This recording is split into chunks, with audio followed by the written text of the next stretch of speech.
Welcome to another episode of 50 Shades of Shilamida with your hostess, Shilamida. I am super excited for my guest today. Not only do I get to interview her in person, not in person, on podcast, YouTube, online land. I actually got to spend time with her in person this past week. I'm sure that we'll get into it. Jaclyn Shaw is a seven-figure mentor and channel who leads visionaries in quantum energetics and divine feminine activation. She's known for taking her clients to the depths of their knowing, to their most intimate truth, where they are able to activate their authentic voice. Through her work, clients quantum leap, develop a deep trust within themselves, and unapologetically show up to lead in their power.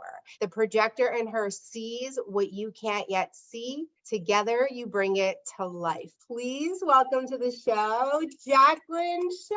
Yay! Hey, oh my gosh, I am so happy to be here. First of all, like the moment that I heard the name of your podcast, 50 Shades of Shilamida, I was like, oh, yes. And then I'm also so happy that we are getting to do this now after that we've spent time in person and had that depth of connection that you really, I feel like sometimes can only get in person. Totally. And as I was reading your bio, like there was so much I wanted to say because I'm like, I experienced that and I experienced this and I experienced that. So my mind was working faster than my mouth could get the words out. But I'm so excited to have you here because I do agree, like once you meet in person, it like just shifts everything. In the online world, there is like this online persona, which I'm learning a lot about myself recently because I've had the privilege of having a lot of in-person encounters with the online coaching and mentor world, which has been amazing. And it's just such a different vibe to be able to experience someone in the flesh, right? Do you know what for me, I didn't even really know that I was going to love in person until I experienced in person. Like I had been for so long, like so grateful for the online space and being able to run my business online. I mean, I don't sit still for very long. My family and I, we travel a lot, we pick up and move a lot. And so like being able to always do my work online just felt like the biggest blessing. And then when I started hosting in-person experiences, like first it was my retreat and it kind of just came hosting my retreat. I actually like my favorite beach here in Costa Rica. All of a sudden I was driving by one day and I'm like, wait a second, is there like a retreat space here? And then I like stepped on the land and I was like, oh, I meant to like host women here. And then I loved it. And then I was like, I'm going to do VIP days. And then, you know, what we just hosted for the Alpha Femme brand in Miami, like I truly didn't, like, it's not like I feel like I was missing the in-person, but I didn't know how much I was going to love it. I didn't know that it was going to become such a huge part of what I love to do and want to do until I experienced it. And now it's like that connection, like, yes, so grateful for the online connections that we get to do this and record podcasts with people from all over the world, but meeting in person, like touching, squeezing, hugging, the activations in person, like it just is next level. It's just a completely different experience. Totally. And so, you know, I used to be a licensed acupuncturist, so I would see patients all day long. And so when I chose to not be an acupuncturist anymore, it's because I wanted to be in person and I wanted to speak to the masses and I wanted to get up on stage. Later learning that I am a projector, it was very normal for that because, you know, there was a time where I didn't think that that was like the normal thing to want to do. But then COVID happened and all of a sudden there was no. And I felt like I was grieving this whole entire part of me because I was ready to step into this other level. But instead, the universe decided that it was time for me to go deeper into healing. And so as soon as I got the courage and bravery during COVID, I started hosting in-person retreats and VIP days and all the things for all the people who wanted to like sneak around, you know, because we are rule breakers and little bit of rebel in us. So I want to unpack so many things with you because I think that you are just such an incredible human being. When it says that you do these activations, you really do. One of the things that really made me fall in love with you is you know what your medicine is. And when I heard you say those words, I was like, wow, that's pretty cool because I know that I'm gifted and I know that I have healing powers and I know that I have all these things. But when you said that, you owned it. And so I'm like, what's my medicine? And so I'm wondering like how you got to that point of knowing. Honestly, I feel like it was always there, always existed, but I wasn't willing to share it, say it, let it like just be wild and free. Like I feel like for so long, actually, like in my business in this online space, I was like, okay, well, this is really what people want. So let me be that because I can do that. I'm good at that. Or this is what like it makes sense, like to launch, to sell, whatever. And like there was so much that I loved in it. And then I was like, but this is actually what I found was the things that I would mostly like put out into the world was not the real work I was doing with my clients in my most intimate spaces, like that I was doing the work that I was doing with my one-to-one clients, with my mastermind clients. And I was like, why are people only receiving this once they're in my world? Like, why am I not fully like just owning who I am and like standing in deep trust with it and conviction of like what my medicine is? And funny enough, like the reason why I think I didn't for so long is I didn't think it was enough. Like I truly, and it wasn't that I didn't think I was enough. Like that's just not a belief that really ever came in for me, but it was like, is what I do, is my medicine in its fullness like enough without adding this and this and this and this? And then I was like, wait a second, taking people to their deepest truth, like their sacred wisdom, teaching them how to be in their full expression of who they are, holding like literally like holding women in the frequency of love. I'm like, wait a second, like that's actually it. Like, so before I was like, that's not enough because it's not the like tangible is what I actually was really what happened for me. I feel like I got very, told a lot and by different coaches and stuff was like, you have to be more tangible. You have to be more tangible. And it was when I'm like, I don't want to attract people looking for the tangible. Like what I do is not tangible. And when I just owned that, that's when a lot shifted for me. So I want to rewind backwards a little bit for those people watching who know who you are, who we are. We met through the Alpha Femme world, but what I learned in Miami is that you and Amy Elizabeth actually knew each other before the Alpha Femme world, which I thought was really interesting. But what I'm wondering is how did you even get into this world of coaching? Because you've been in this space for a long time. And I told you on the last day in Miami, like I only recently found you. You only popped up on my timeline and then we got to work together since January, which I'm so grateful for. But like your wisdom is so deep. And when you told me your age, I was like, wait, I'm older than you, but your wisdom is just on such a different level. I'm wondering how you entered into this online world. Well, honestly, I joke about this all the time. I'm like, I actually feel like I fell into the coaching world. Like, I'm like, I just kind of landed here by accident is what it felt like. And obviously like all the divine intervention, like it was not by accident, but I think this is actually what, and I mean, I'll share the story, but this is what took me so long to actually own my medicine because I, like in 2010, I became an entrepreneur. And like in a very different realm, I owned a children's like designer fashion clothing store. And I had that for 5 years. And it was great. And then I started having babies and I was like, wait a second, I don't want to be like tied to this one spot and tied to this city. And at the time I had a network marketing business also on the side that was doing really well. And as my brick and mortar business closed and I was like, operating in my network marketing business, I actually had a friend say to me, she was like, well, why aren't you like coaching other women in their business? Like you've started 2 successful businesses. You have people asking you all the time. And I was like, well, I do coach them like in network marketing. And she's like, no, like in other ways, like in starting their own business. And I was like, people do that? Like what? Huh? And then she's like, yeah, a lot of people do it, like coach people how to start a business. And you've started successful businesses, like, let's go. And I was like, I don't know how. And she's like, let me teach you. So I started off very much, she was like, you have a business mind, you've been successful in business, teach women how to run business. And so that's how I first really started in this industry. That's how Amy and I originally met. She was starting a business and she's like, okay, I've heard you're the person, teach me. And so what I did in the beginning was very different than what I do now. And then in the process of teaching people how to start up their own business and come online in their business, I was like, what's the thing here? And it was just like, for me, it's the energetics of it. So it started off very much like leading people in their energetics, bringing in their human design. And then it just continued to be like, for me, I was like, okay, I'm going to go deeper and deeper and deeper and deeper for myself. And then I started to take clients deeper and deeper and deeper with me. And one of the things that you said, and I know where we also connect on in our human design, is we're both like a 4-6, and you were like that wisdom. I mean, we all have this wisdom within us.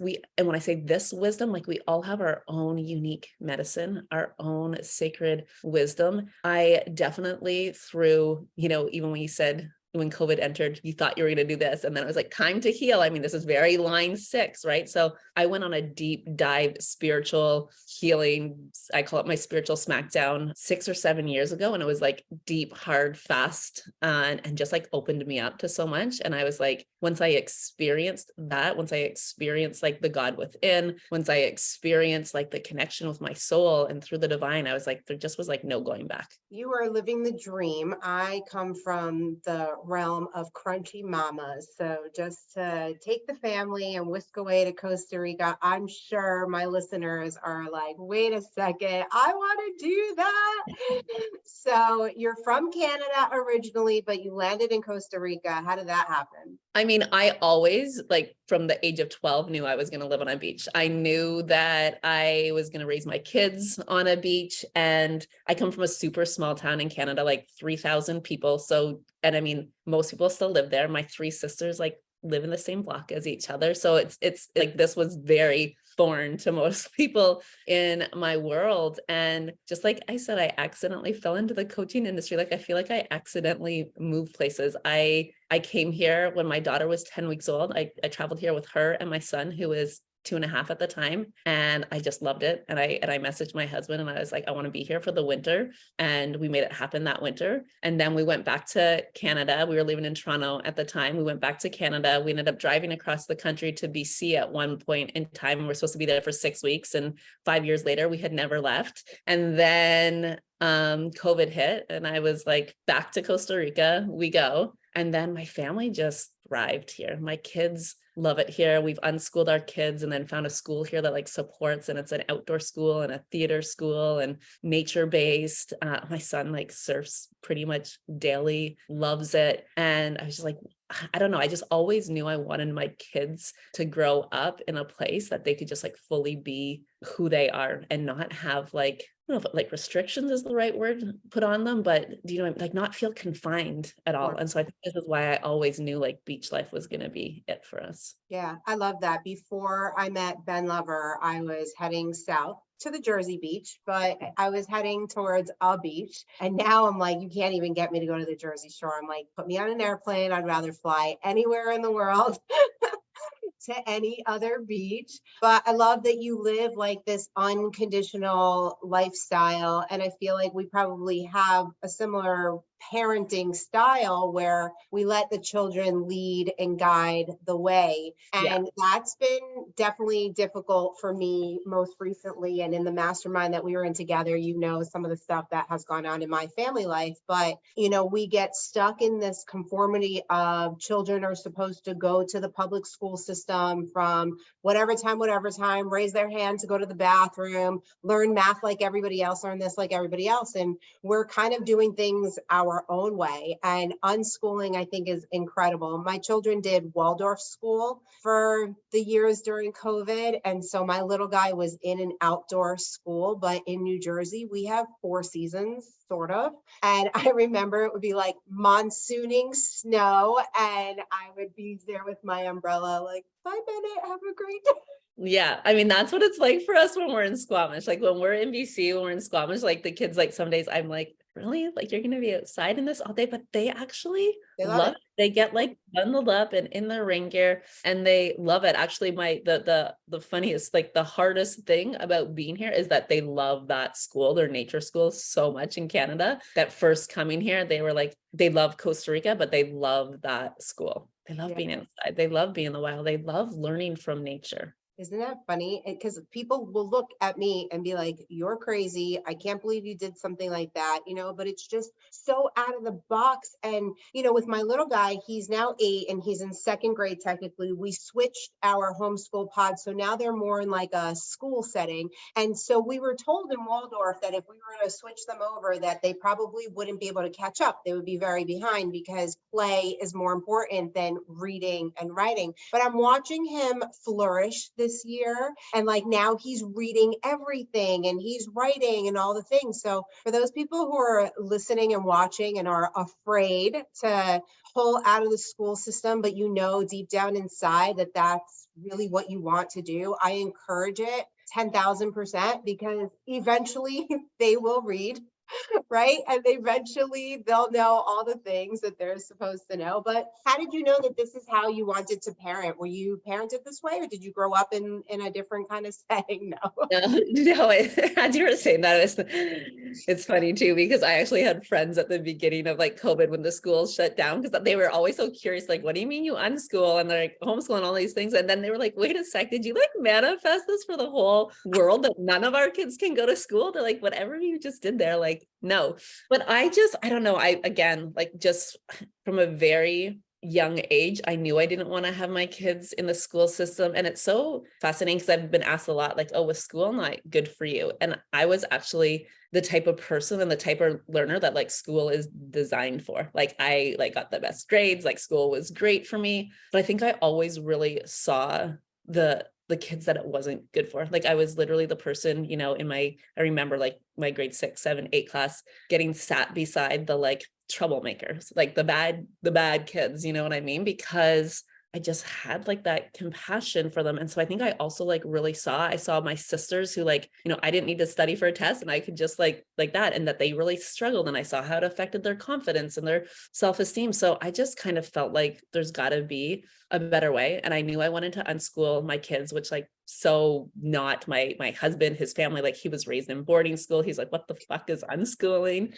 And we honestly just kind of let our kids lead. And so in the beginning, when kindergarten was starting for my son, he really wanted to go to school. And I was like, mother effer, like, no. But like all the kids in our neighborhood were going and everyone was excited. And so he really wanted to go. And I was like, well, part of unschooling is like, we let the kids lead. And so he went to kindergarten for a few months. And I was like, zipped it. Like I was like, I'm going to let him have his experience. But I could actually see, like, I was like, he's such a soul child. I felt like I started to see like his light being dimmed.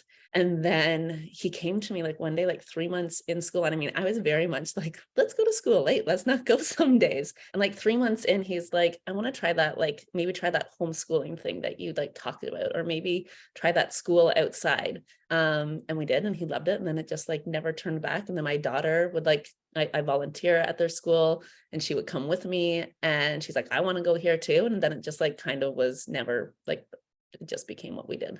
That's amazing. And it just goes to show like how you have this inner compass that you've always been led with and guided by. And something that we connected on recently is you had turned me on to conversations with God. And another thing that just fell into your lap, right? So I'll let you tell that story. And I'm curious what your upbringing was in that regard. And, if you had this, I know that you had this inner connection, but was it because of your outside sources or just because of that inner voice? Yeah, it truly was this inner voice and, bringing up conversations with God. And I'll definitely share this story, but when you asked earlier about like the wisdom that I hold, the wisdom that I share, I actually, like, people ask me all the time, like, what are your deepest like spiritual practices? And like, there's meditation and prayer and all of it, but I truly believe like reading for me is my deepest spiritual practice. I just had a woman reach out to me today and she's like, I heard you talk in the unconventional masterclass and you mentioned a return to love. And she's like, now I started a book club on a return to love. And it's been like life changing. I mean, the amount of people I think that have read Conversations with God that I've like connected them with, like, I think I should get some royalties here or something like that. Definitely.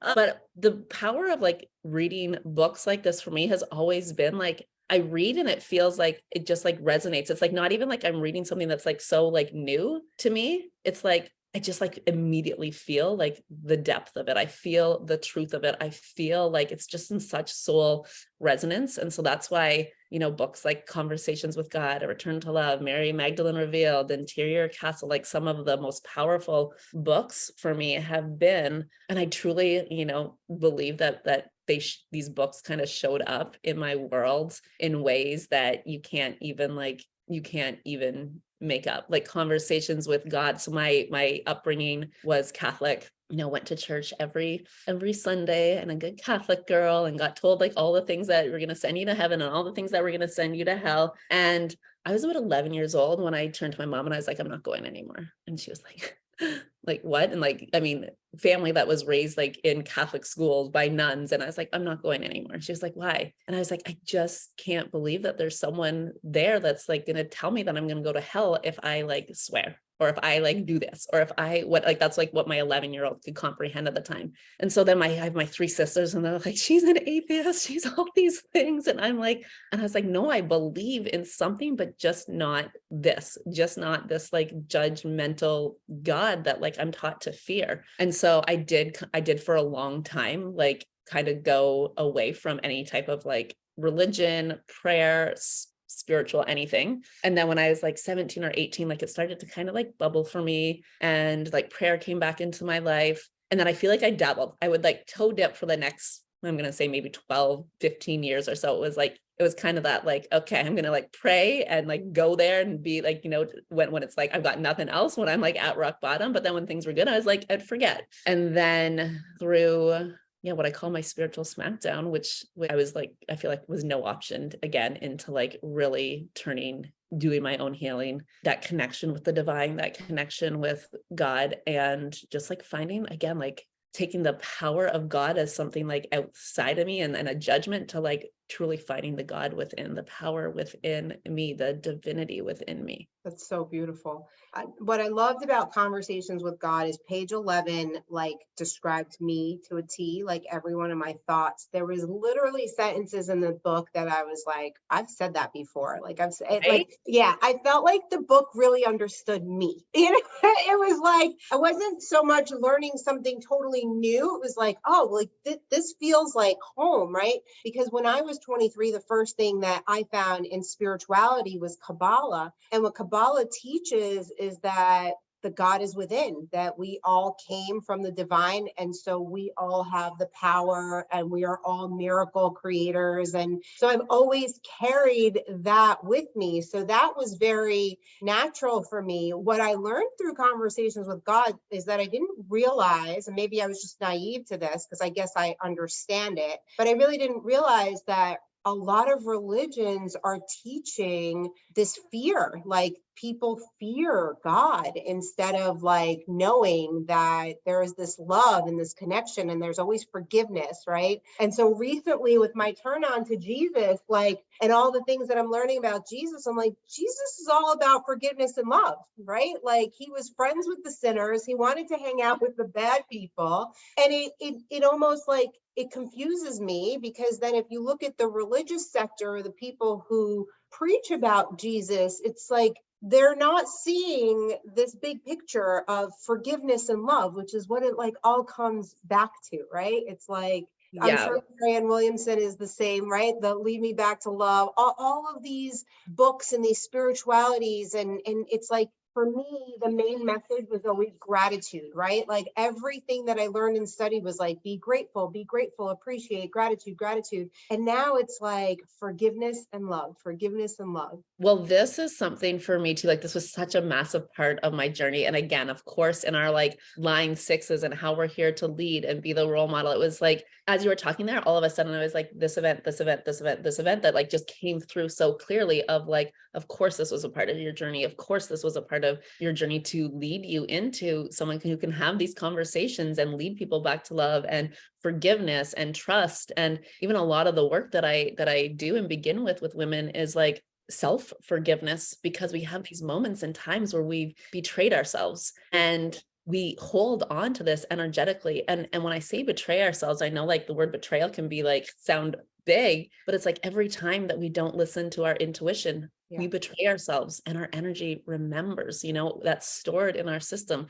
Every time we say yes when we mean no, every time we say no because we're like, feel like we're not enough, but we really want to say yes, all of these times.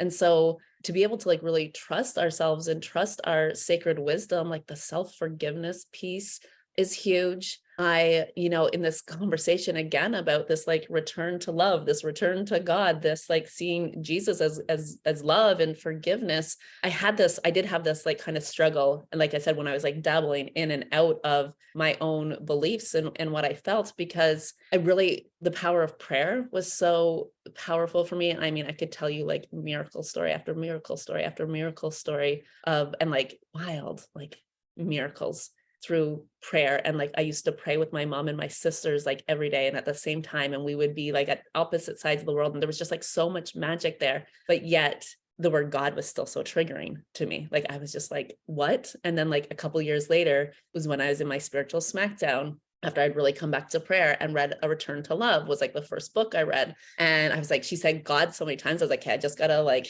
pretend she's not saying God and something else, because I was like, still in this like vortex of being triggered by the word God. And then that's when Conversations with God like kind of really fell into my lap. I went on a journey. I mean, my spiritual smackdown was all about love and like me opening up deeper to love, like love beyond I thought I was even capable of holding, giving, receiving. So much about forgiveness. And then about a year after this is when Conversations of God like literally fell into my lap. What happened, because I didn't share the story, is I was at a cottage and I was like looking through the bookshelf, and literally this book, and it's like a big book because it was like all 3 books in one, like fell out. And I picked it up and I was like, Conversations with God. And I was like, about to put it back. And I was like, because the word God was just like, And I opened it and I was like, just kind of like what you said there. I was like, whoa. And I took pictures and I started sending pictures to my best friend. And I was like, what is this book? And I was like, I got to read it. And then I was leaving that cottage and coming back a week later. And I was like, maybe I'll just like take it with me for the week and then bring it back.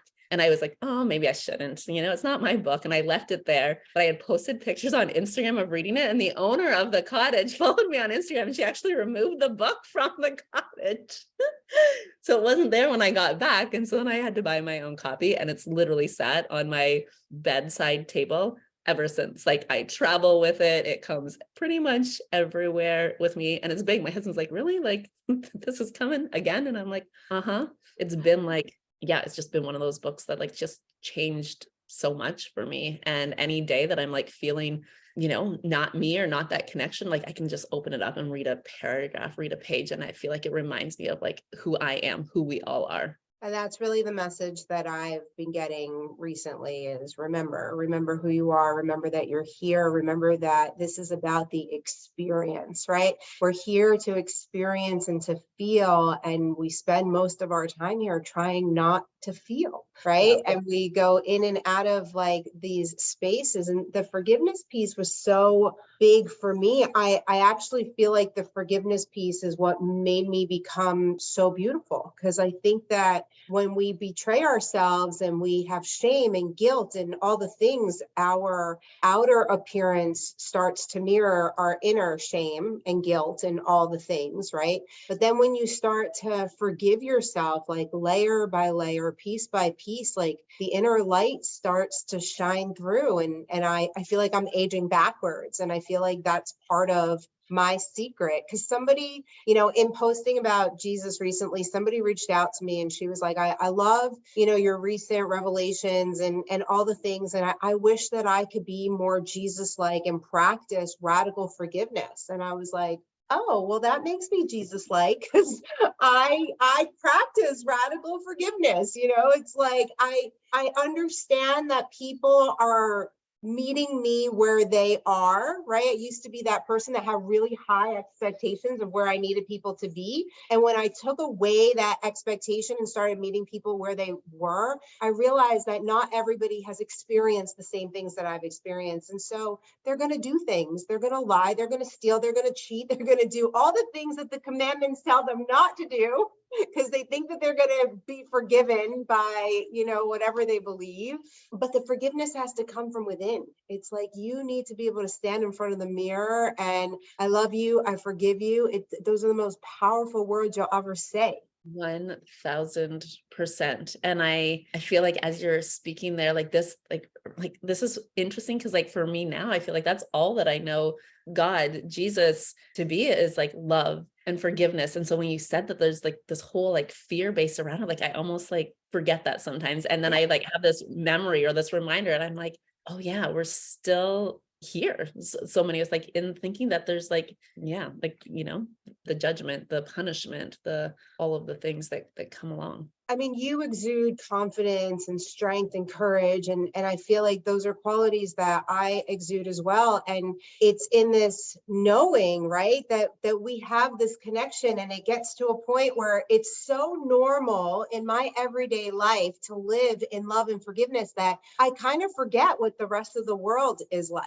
And I did a post a few weeks ago and I posted some photos that I wanted to rebrand on my book. And there was a lot of cleavage in the photos. And like when I posted the photos, not for one iota did I think that anybody was going to say anything bad, because I was so confident in what I thought the photos looked like and who I am and where I am and all the things. And all of a sudden it opened up like this gateway of like people's opinions. And I was like, it was so magical for me because I'm so evolved in my emotional intelligence that like I was actually able to take all of the constructive criticism, which I have to say that it was constructive criticism in that moment. People were not like trying to rip me apart on purpose, but it was also just interesting to see where people are in themselves and how I trigger them, really, because I never allow for the opening for opinions.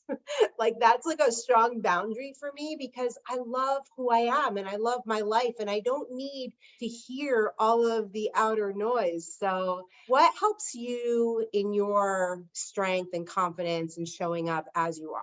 I mean, such a good question. Again, I think it's for me, it's really like this connection back inwards, like again and again and again. It's devotion to who I am, devotion to my medicine, devotion to my connection with God. And it's also this knowing like not everyone's meant to get it. Not everyone's meant to understand me. Not everyone's meant to understand us. And so anytime, that there's like, I'm triggering for people or they don't like my choices or anything that comes in my, in my field, I also don't hang on to it. It's like, I see people are at different places in their journey. For me, it's like allowing multiple truths to coexist. So like, I don't need you to even have the same belief code as me. I don't need you to agree with me. I don't need us to like, have everything the same. It's like, I get to be in my truth. You get to be in your truth. She gets to be in her truth. And knowing that like my belief is that we're really all here to be fully expressed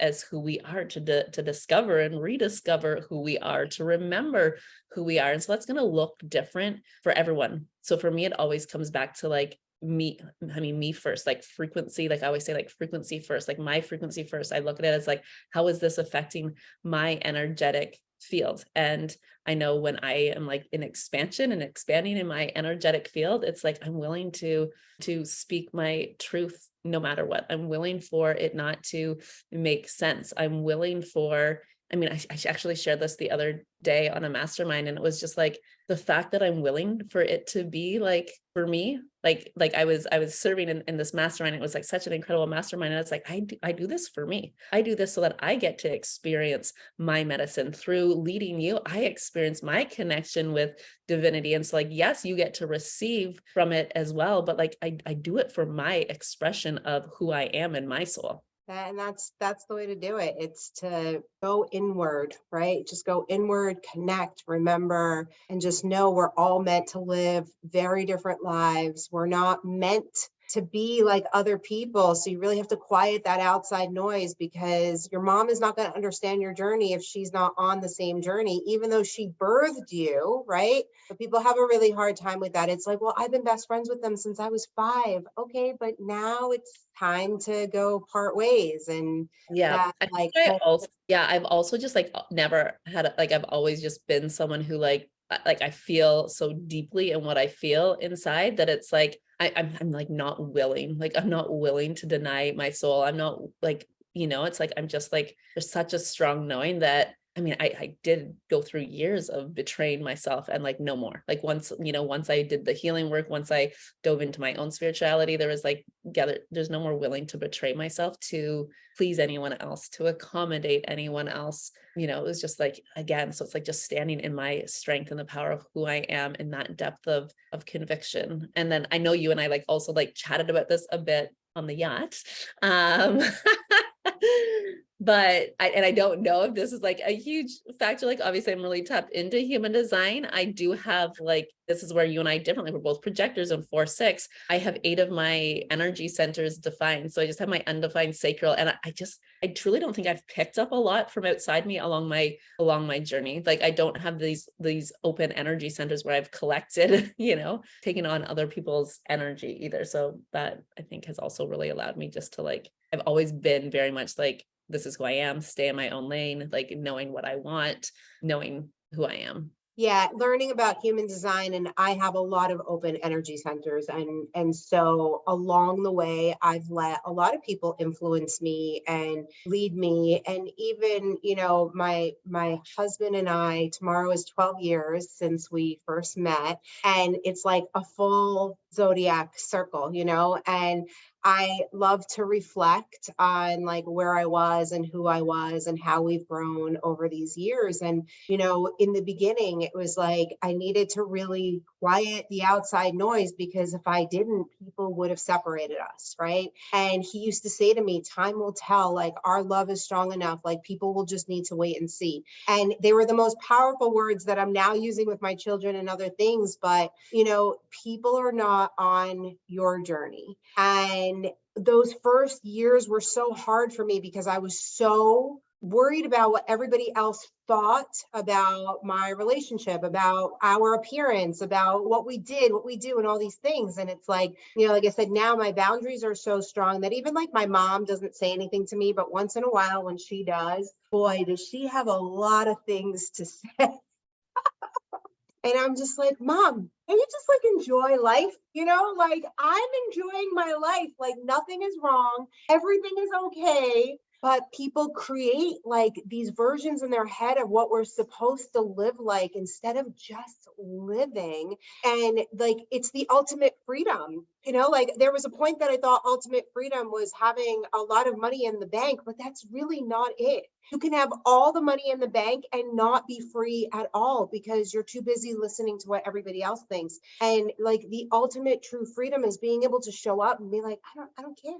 I don't Yeah. care. Yeah. To me, I always say like, for me, like total freedom, like this ultimate freedom is soul freedom. It's like the freedom to be who you are, the freedom to be in your fullest expression without the like attachment and the fear of the judgments and the this and the that. And that level of freedom is, I mean, it's completely different than time freedom or location freedom. It's like freedom to be you, freedom to be who you truly are. And I think this is, I mean, this to me is like the beauty of like this industry online is like, and I mean, I know that there's all the things happening, but it's like, I think at the core, like taking people back into their medicine, to their sacred wisdom, giving them the confidence to be who they are. Like that's the movement I see in this industry that I am so happy to be part of. And, something you just said there just kind of like came up for me. We said other people aren't on our journey, so they're not meant to get it. And I think that, talking about our journey is such a beautiful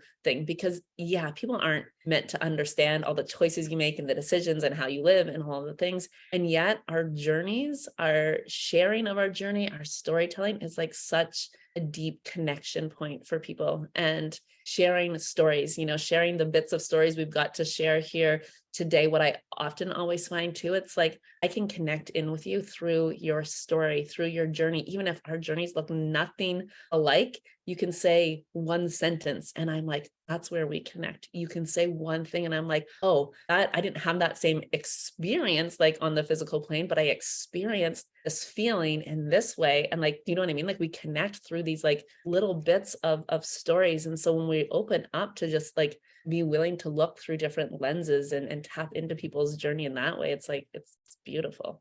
It's so beautiful because it helps with the expansion, right? It's like, you knowing that you're a 4/6 projector, like I love that. I love you show me evidence of what is possible for me to accomplish still here. And, that's why I love having the show and love bringing on all the guests and, sharing my wisdom and just like helping people to realize like we are meant to live blissfully happy lives and we're not meant to suffer. We're not meant to live in sabotage. We create all of that chaos for ourselves. And it's taken such a long time for me to get to this knowing and understanding of like, no, we are meant to be happy. And it's weird being happy all the time. It's like, Right? Like I remember like, these moments that you just remember. And this moment for some reason is so clear to me. And it was literally like, I was living in Toronto, pushing around my kids in a stroller. So I'm going to say it was probably 5 or 6 years ago. And I remember walking into the store and someone like the person inside that was like, he's like, why are you so happy today? What happened to you today? And I was like, cause I'm smiling. Like, I'm like, sun's shining. I'm pushing my kids. He's like, but like, why are you so happy? And I'm like, isn't that so interesting that it's like weird to be happy, that it like questions like, why are you so happy? Like, why are you smiling? Why is your smile so big? Why are you happy today? And it's like this weird feeling. And not only to be this happy, but like life still goes on, right? Like I'm running an empire here. My husband has a huge business. We have 5 kids between the two of us. Like shit's happening all day long, like crazy, like next level kind of stuff. But it's like, I can handle that, like I can handle that. When COVID happened, I thought my husband's divorce was the worst thing I'd ever have to live through. And then I'm like, oh, this is like a whole new thing that we get to live through now, right? This is a new experience. Do with this, like, and so it's like this not knowing, right? And I remember being on a retreat, I think in 2018 or 2019, and I had fell and busted my knee. And so my word for the retreat was surrender. And I'm like, okay, like the universe could not have given me a bigger message to surrender. But it's taken me 5 years to really understand the word surrender. And I'm still struggling with it, right? I closed my acupuncture practice. It was like time for me to go inward. And instead, I just started like going after all these other opportunities because I felt like I needed to be doing something, right? Like we don't even like allow ourselves time and space to like be in the moment. So I am so grateful to be in your world, to be in the world that we get to play and hang out in, because you keep hearing these things. Like sometimes I feel like I'm on repeat, because I keep saying the same things over and over again. You got to tap into your desire. You got to know what you want. You got to think. It's like, okay, to go deeper, to like really understand what the word surrender means without having to bust your knee open. Yeah. And I think it's through work like this. It's through conversations like this. I think it's being in the close proximity. Like the amount of times that I've had clients like just share with me, like, you can send me a 2-minute Voxer and it's like you're sharing like a story from your life. And it's like instantly things get recoded, because when we become like the living, walking example, embodiment of like who we are, what we teach, our medicine, like that's when the things shift very rapidly. That's when people come into your world and like literally like shift frequencies in an instant. And I know this is like something that I think is so powerful, coming back full circle to the in-person, is that the amount of messages I received after Miami that was like, I loved meeting you because like you are who you say you are online, like who you show up in your teachings, like to be able to witness that in the embodiment of it is powerful. And this is why I think, that the deeper connections, the in-person is just going to, I hope is going to keep coming more and more and more in this industry, in this world, because there's so much magic in that. Yeah, well, we need that. And that was really the big thing during COVID, right? Is that we lost the the connection, and people were saying things like social distance, and no, we were never supposed to socially distance. Physical distance maybe, but the terminology was all wrong, and it really created this separation and divide. But this past weekend I was in New York City, and I was hanging out with some of the Matrix women, and Danielle and I were in Miami on Monday on a yacht, and then on Saturday night having dinner in New York City. And I'm like, this is so weird, but yet it's like feels so normal, and like in that moment, I'm like, life has resumed itself, like it was like the first time in 3 years where I'm like, this is it now. Like, I think that we're finally back in like a really good flow of this thing called life. And hopefully we raise everybody's vibration and frequency to get on the happy scale. And this thing called life, right? Like we are here to live, Yeah. It's like the biggest thing I always share too. I'm like, I want people to like know me and to remember me for like how I live and how I love. Yeah. And so the living has to like come first. The living has to be a huge part of it. Jack, thank you so much for joining me today. How can the audience find you if they want to find you on social media? I mean, my favorite is also my podcast, The Jaclyn Shaw Show. I'm on a bit of a hiatus until season 2 comes out right now, but there's a whole season to go listen to there. And then Instagram is usually where you can find me, where I play, where I share, which And is that's Jaclyn_Shaw_. Perfect. For those of you who are just joining me for the very first time, welcome. My name is Shilamida. You can find me all over the internet. My website is www.shilamida.com. It's SHILAMIDA. There is no E in my name. Spell check likes to add one, but it's not there. I hang out on Instagram at 50 Shades of Shilamida. If you're listening to the show, you can also watch the show on my YouTube channel at 50 Shades of Shilamida. I love to play on Facebook, and I also hang out on Pinterest. Just have to look up my name and you will find me. For those of you that come back week after week, I thank you for listening to the show. I thank you for sharing the show and letting us know your thoughts and things that happen after you hear the program. Definitely go check out Jaclyn, watch our pages. We are going to be meeting again in person. I am super excited about that. Any last thoughts or wisdom that you want to leave? Oh my gosh. Well, first, thank you. Thank you. This conversation has been so powerful. I'm excited for people to listen. I'm excited to get to spend more time with you in person. And honestly, my final thoughts are go inward, like go to the power within you, harness the power within you. I think it's so easy right now and easy to get lost in this online space and to look outside ourselves, to what she's doing and she's doing, even looking outside ourselves for God, the universe. And like when we can go and find it all within, I mean, that for me has been the thing that's changed everything. Yay. Thank you so much, Jack. We'll see you guys soon. Bye.